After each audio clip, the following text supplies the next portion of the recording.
박수를 치려면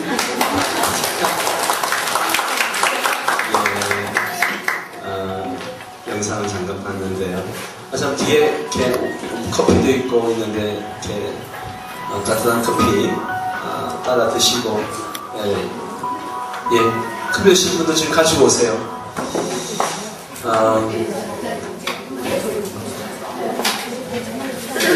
마드와이즈가 뭔지 영상을 통해서 대강 소개를 받았기 때문에 여러분들이 알 겁니다. 이것은 어떤 한 사람이 하나님 앞에 간절한 마음을 갖게 되고 어떻게 하면 좋은 엄마가 될 수 있을까 그런 고민을 하다가 자연스럽게 만들어진 모임인데 사실 그 내용들은 다 성경에 있는 이야기들이죠. 저는 이 시간에 잠깐 여러분들과 함께 개강을 하면서 잠깐 특강 형식으로 제가 이야기를 좀 하려고 합니다. 여러분 자녀 교육의 두 기둥이라는 페이퍼를 받았을 겁니다. 보시고 먼저 한번 작성을 해보는 시간을 가지려고 합니다. 자녀 교육의 두 기둥, 나는 어떤 유형의 부모인가라고 하는 이 그래프가 있는 조회가 있을 겁니다. 그래프를 자세히 보면요, 가로 화살표는 통제입니다. 통제. 그리고 세로 화살표는 지원이에요. 그래서 A, B, C, D가 시계 반대 방향으로 이렇게 되어져 있는 것을 봅니다. 자, 그러면 나는 어떤 유형의 부모인가? A형의 부모인가? B형의 부모인가? C형의 부모인가? D형의 부모인가를 보면 좋겠고요. 자, A형의 부모는 어떤 부모인가 하면 통제는 전혀 하지 않고 지원만 해주는 부모입니다. 그리고 B형의 부모는 통제도 안 하고 지원도 안 해주는 부모고요. C형의 부모는 지원은 안 해주고 통제만 하는 부모. D형의 부모는 적절하게 지원도 해주고 통제도 하는 부모입니다. 자, 이 네 가지 부모 중에 나는 어떤 유형의 부모인지 한번 체크하고 우리 한번 테이블에서 잠깐 3분 나눔의 시간을 갖도록 하겠습니다.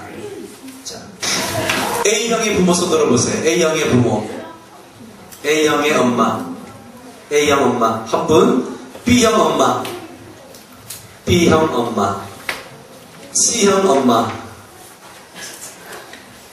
D형 엄마. 오, 이게 모범생들만 모였어요. 이거 지금 모범생들만 모였어. 그 손 안 드신 분들은 뭐예요? 백강현 씨는 왜 손 안 드셨어요? 모르겠어요? 어떤 유형의 어머니세요? A, B, C, D 중에서.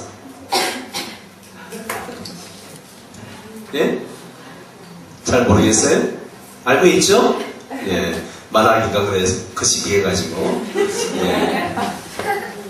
자, 한번 테이블에서 각자 어떤 유형의 어머니인지 한번 나눠보시고 한번 이렇게 살펴보시면 좋겠네요.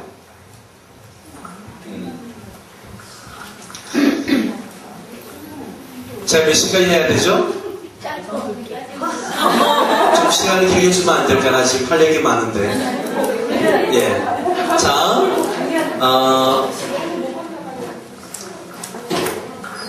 자, 그러면 A형 엄마 밑에서 자란 아이들은 어떤 아이들로 자랄까?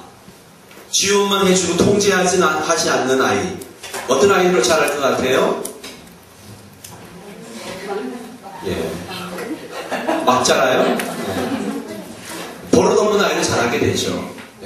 지원만 해주고 오냐오냐 하기만 하고 통제를 하지 않는 버릇없는 아이를 자라게 되고요. B형 부모 밑에 자란 아이들은 어떤 사람이 될까요? 통제도 안 하고 지원도 안 해줘요. B형. 어떤 아이를 자랄까요? 불안한 아이로 자라죠.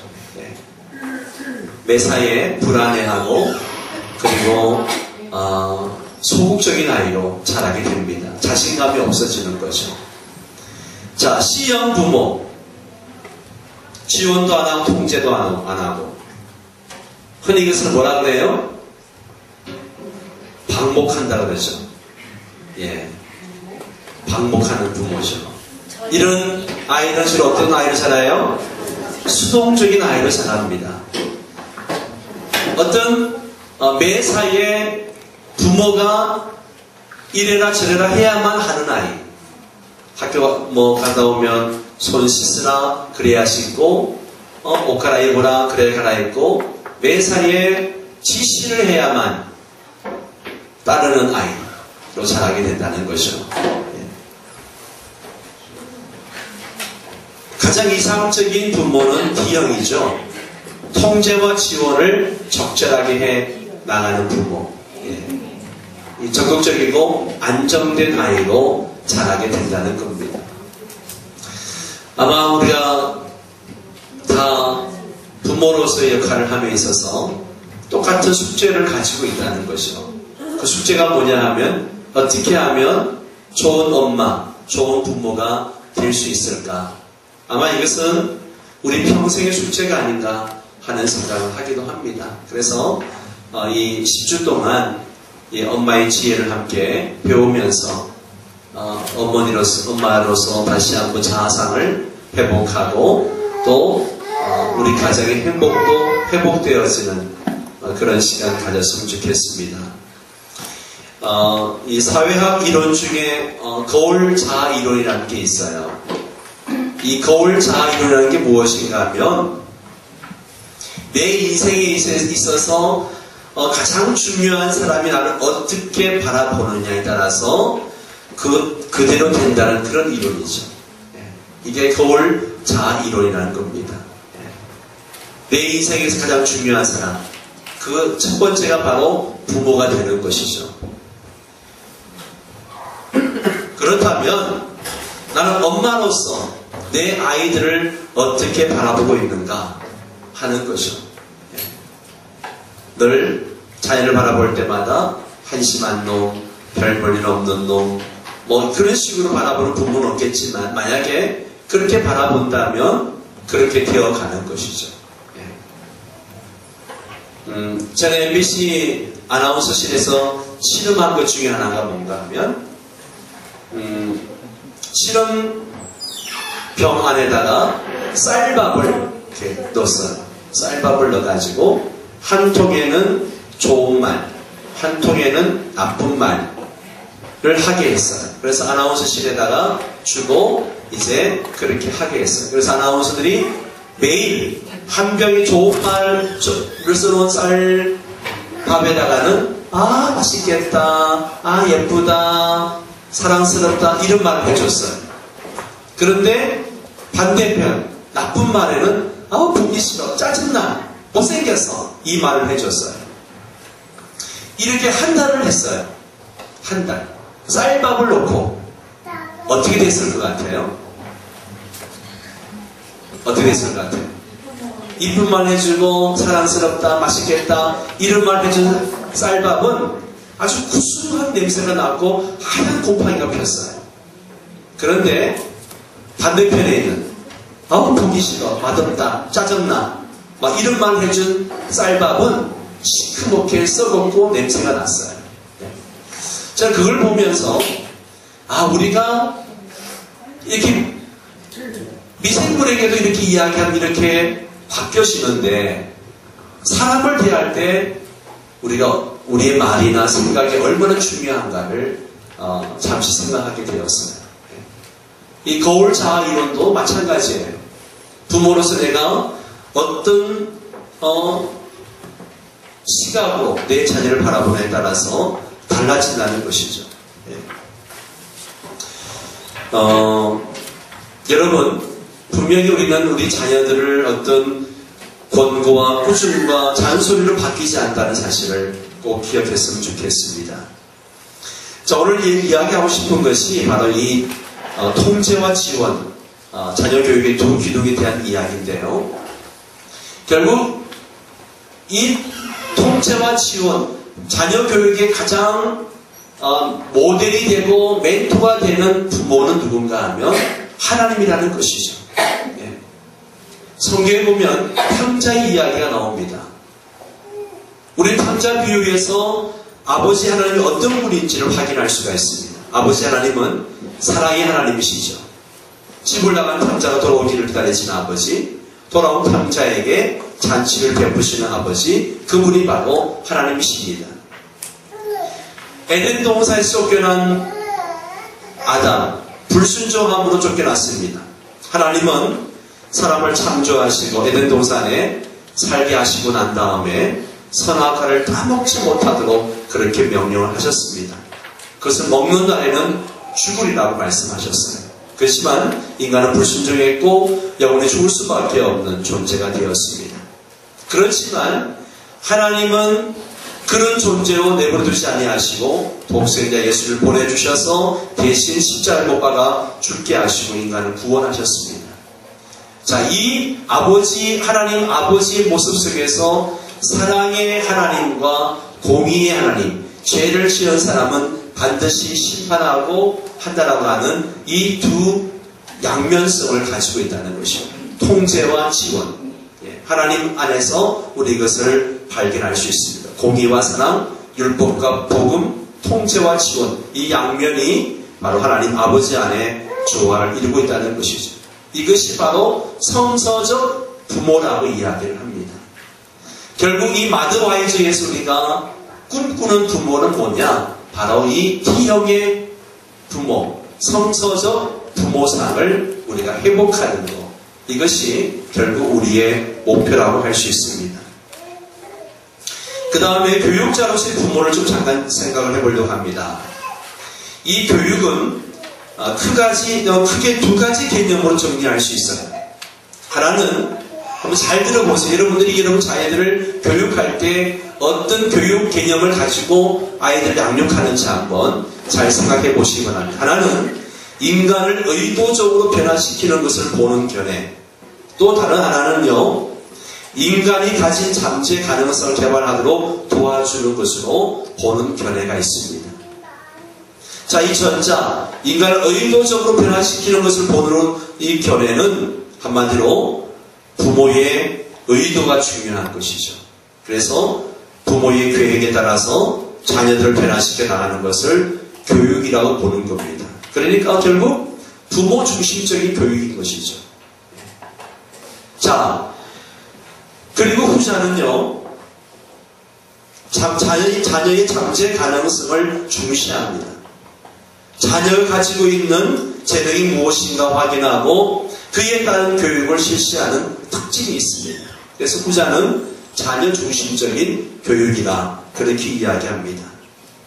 자, 교육을 전자, 의도적인 변화로 보는 견해를 가지고 있는 부모들은 자녀를 어떻게 하려고 할까요? 통제만 하려고 합니다. 자녀를 통제만 하려고 해요. 그러나 잠재 가능성을 개발하도록 도와주는 것으로 보는 견해를 가진 부모는 어떻게 할까요? 지원을 해주려고 하는 것이죠. 어떻게 하면 도와줄 것인가를 생각을 하게 됩니다. 그래서 아까 봤던 도표를 다시 한번 보여주실래요? 결국 이 도표에서 보여주는 것처럼 교육을 의도적인 변화를 보게 된다면 무조건 통제만 하게 되는 거죠. B쪽으로 많이 쏠리게 되는 것이죠. 그리고 교육을 잠재 가능성을 개발해 주는 것을 본다고 한다면 결국 T형의 부모가 될 수 있다는 겁니다. 결국 우리가 꿈꿔야 될 부모 유형이 바로 이것인데요. 우리는 부모의 바람직한 그런 자세가 필요합니다. 그렇다면 부모에게 요구되는 바람직한 자세가 무엇입니까? 자, 그 바람직한 자세는 첫 번째는 바로 종말론적인 자세가 필요하다는 겁니다. 이 말이 무슨 말이냐? 오늘에 충실하자는 거예요. 어디에 충실하자고요? 오늘에 충실하자는 거예요.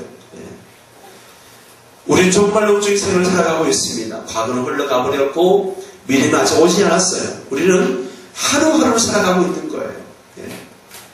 자녀들도 미래를 위해 오늘 사는 것이 아닙니다. 그저 오늘을 살고 있다라고 하는 것에 우리는 깊은 관심을 가져야 돼요. 오늘에 충실하지 않으면서 자꾸 내일을 이야기하고 내일에 대한 부담을 갖는다는 것은 잘못된 자세입니다. 오늘 내가 엄마로서, 내가 오늘 부모로서 오늘 내가 충실하면서 살아가는 게 너무나도 중요합니다. 그래서 종말론적 자세가 교사도 저 부모들에게 너무나도 중요합니다.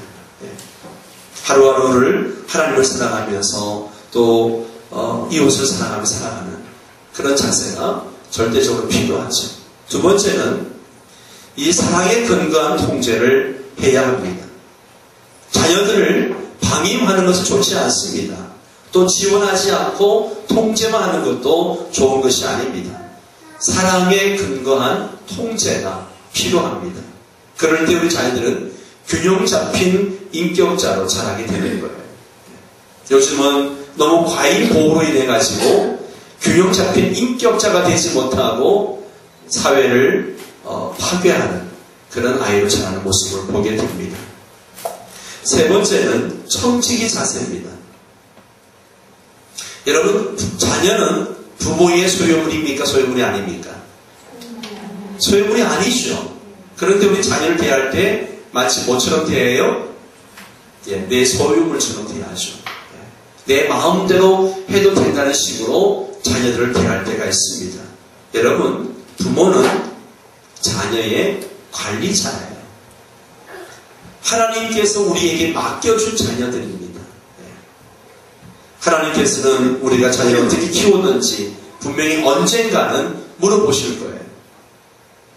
그런데 이렇게 키웠다고 내려올 수 있어야 합니다. 자녀들을 선물로 알고 또 사랑과 정성을 다해서 길러야 됩니다. 네 번째는 상호 의존성의 가치를 둬야 한다는 것이죠. 이 독립적인 존재를 기르는 것도 중요한 일이지만 그 최종 목표가 되어서는 안 됩니다. 도와주기도 하고 도움을 받기도 하며 서로 상호 의존성을 가지고 가질 수 있도록 그렇게 가르치는 것이 부모에게 필요합니다.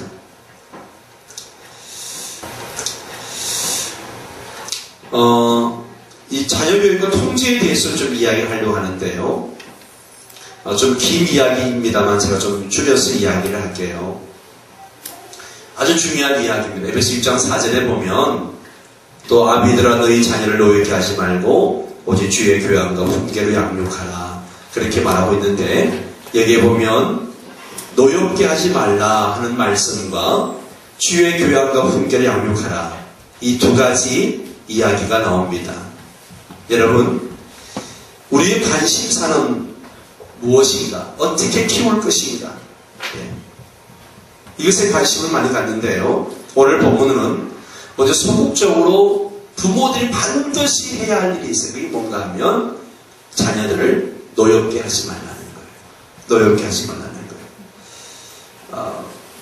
지난 엊그저께인가요?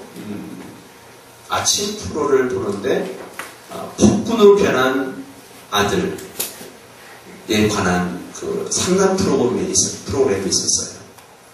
저는 그것을 보면서 엄마의 온몸이 막 멈추성이가 될 만큼 아들에게 매일 두들기 맞는 거예요.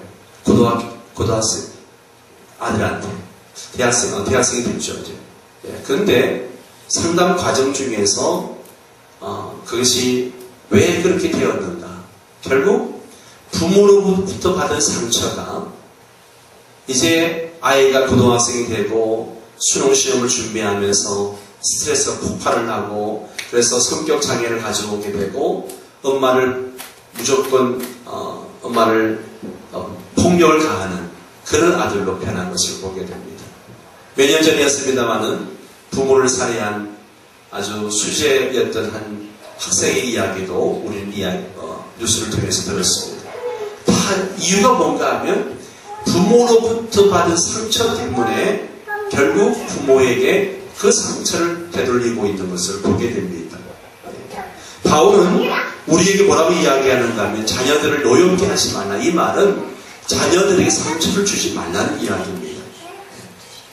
부모의 왜곡된 사랑이 자녀들에게 상처를 준다는 것이죠.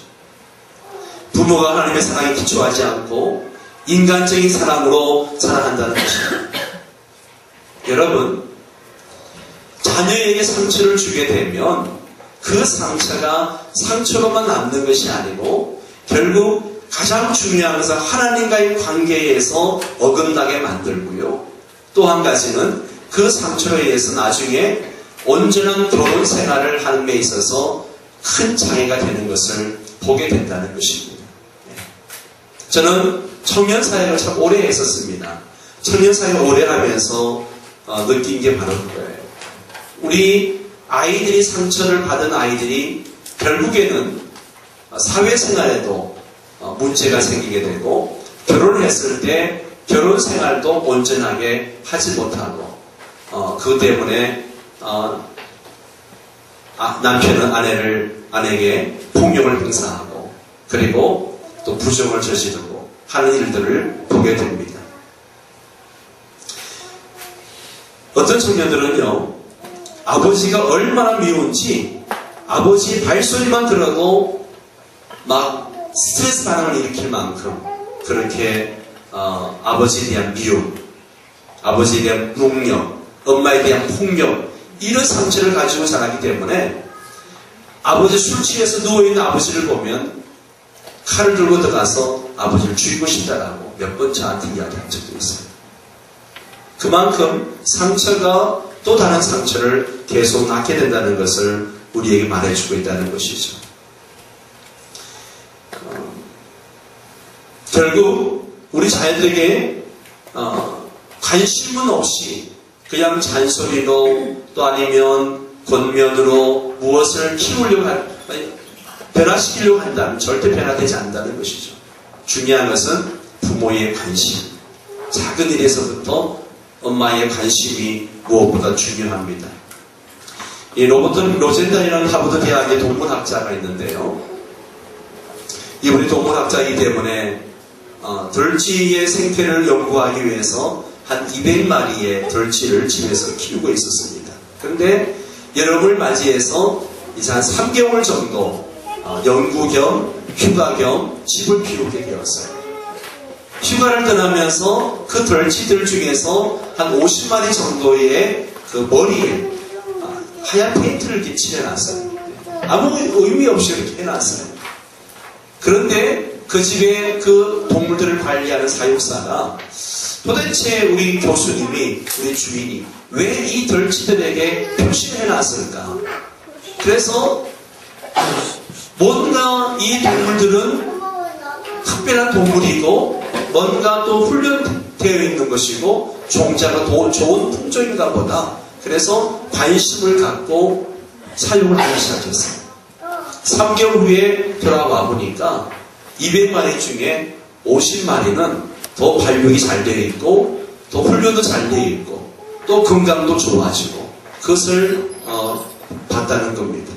결국 관심을 가지고 대해줄 때 성장과 발육이 잘 이루어진다라고 하는 그런 교훈을 얻었다고 합니다. 우리가 자녀들을 대할 때에 공부해라, 뭐해라 잔소리하고 이것이 관심이 아니고요. 아이 속에 있는 잠재 가능성을 개발시켜주는 게 부모의 역할이라면 그 아이에 대한 관심을 갖는 게 중요하죠.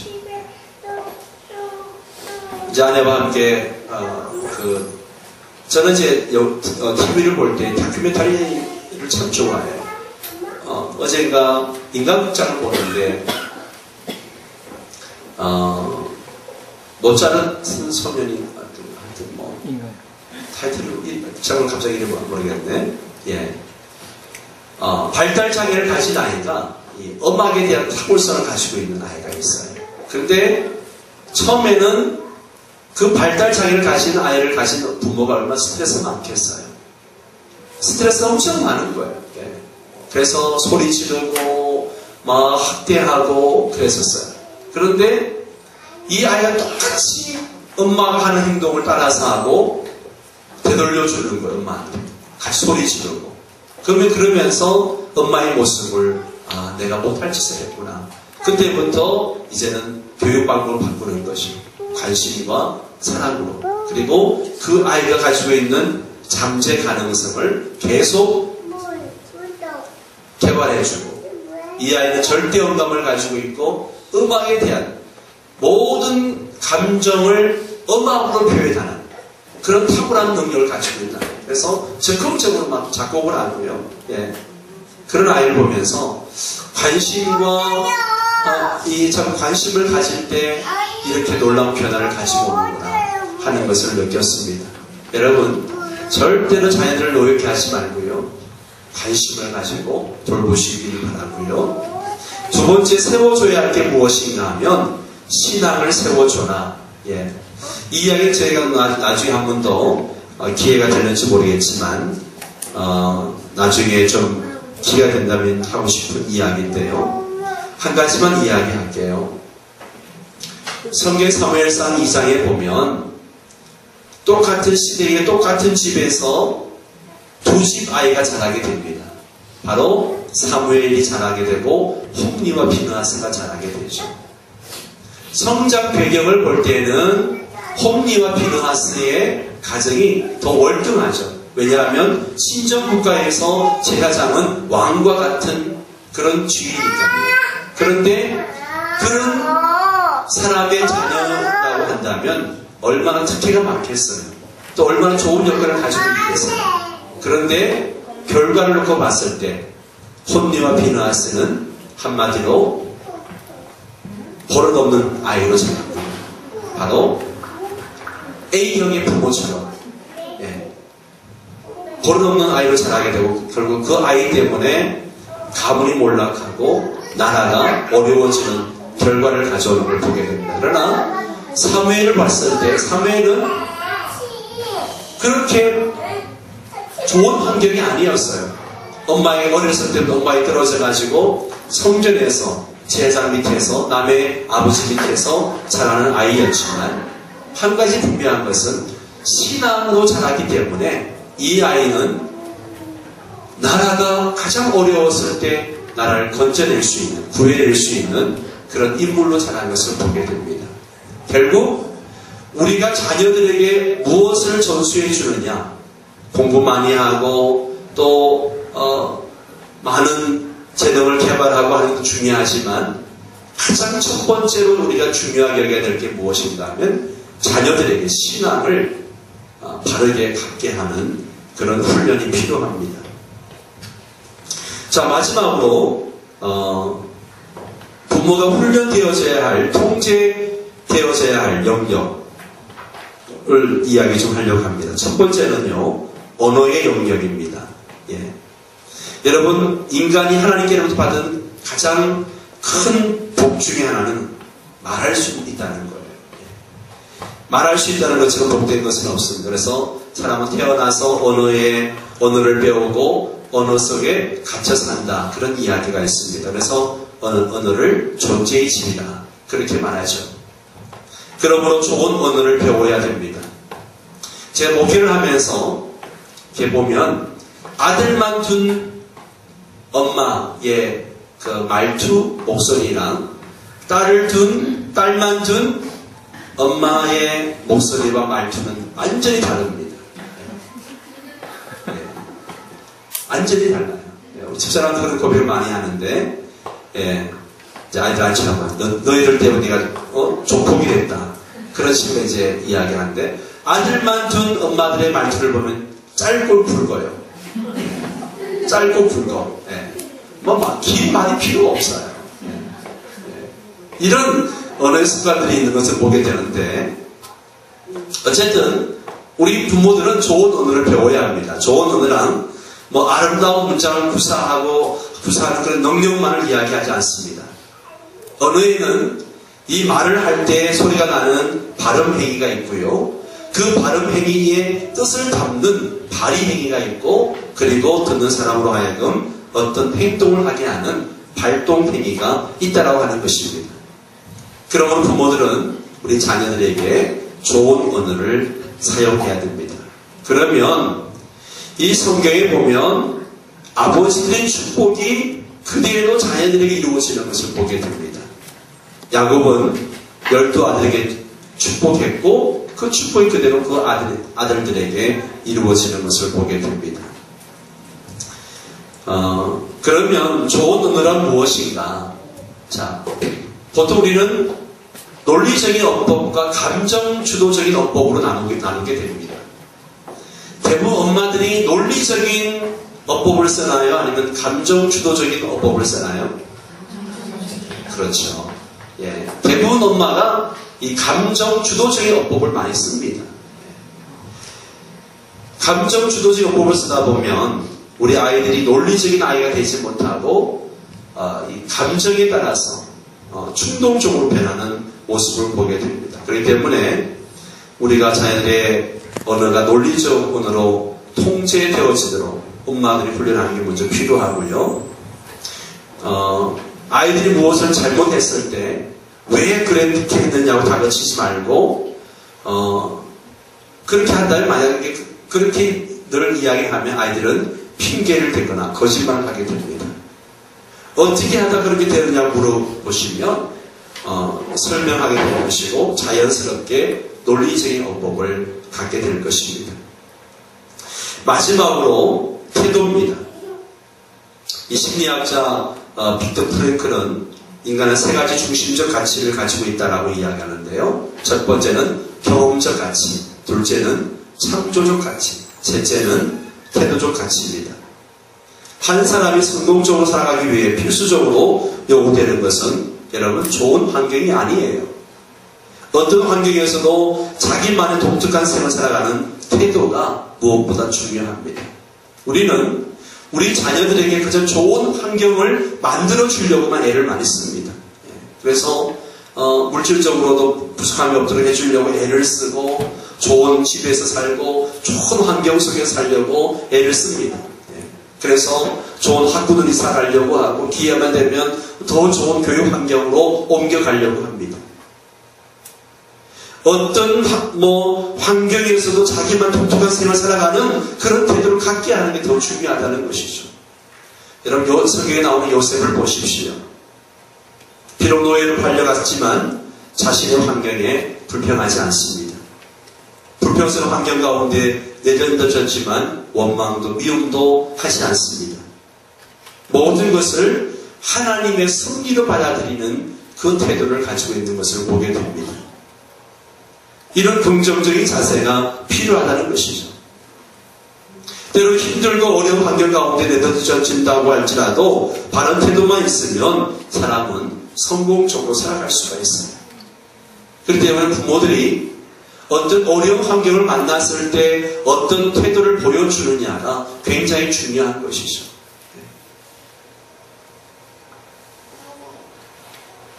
문제는 태도입니다.